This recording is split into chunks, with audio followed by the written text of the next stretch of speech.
Ndërsa kujtojmë datën e shpalljes së Republikës, brengosemi që krerë të ushtrisë shqiptare të Kosovës e të Republikës Kosovës po akuzohen padrejtësisht sepse ata guxuan të marrin armët për liri kundër shtypjes një shekullore dhe kundër një regjimi gjenocidal.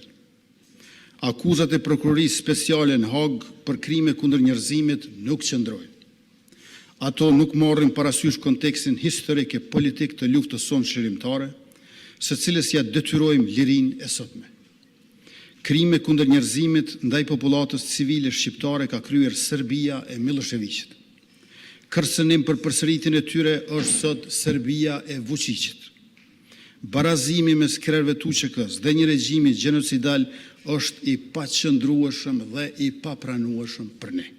Krahas rezistencës pasore, erdhi edhe momenti kur dhuna shtetërore e Serbisë dhe mohimi total i të drejtave të një vendi që kërkon të liri e sollën popullin tonë përballë nevojës për mbrojtje të armatosur. Familja Jashari dhe Prekazi janë kthesë historike kësaj rruge. Ushtria çlirimtare e Kosovës ishte përgjigje e një populli të shtypur ndaj dhunës sistematike dhe krimeve kundër njerëzimit.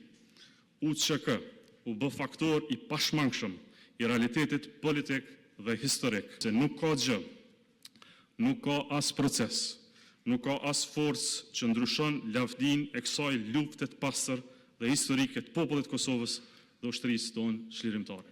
UÇK është vetë populli i Kosovës.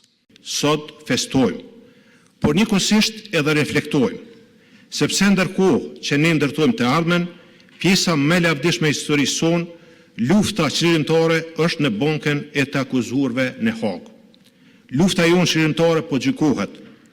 Ata kanë kontribut në shtet, Hashim Thaçi, Jakub Krasniqi, Kadri Veseli e Recep Selimi po gjykohen. Dhe sot du ta themi qartë dhe me vendosmëri. Besimi i Kosovës në drejtësinë ndërkombëtare nuk duhet tradhtuar. Ne nuk lejojmë që historia të rishkruhet në kurrez të sakrificës sonë.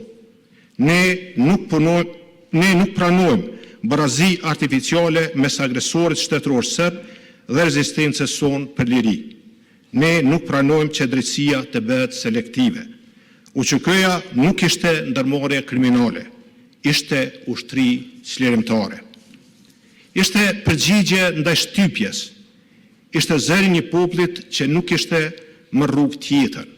Kosova kërkon drejtësi, por drejtësi të vërtetë.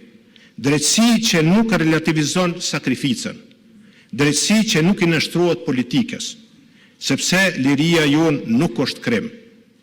Pavarësia jonë nuk është gabim historik, ajo është e drejtë e fituar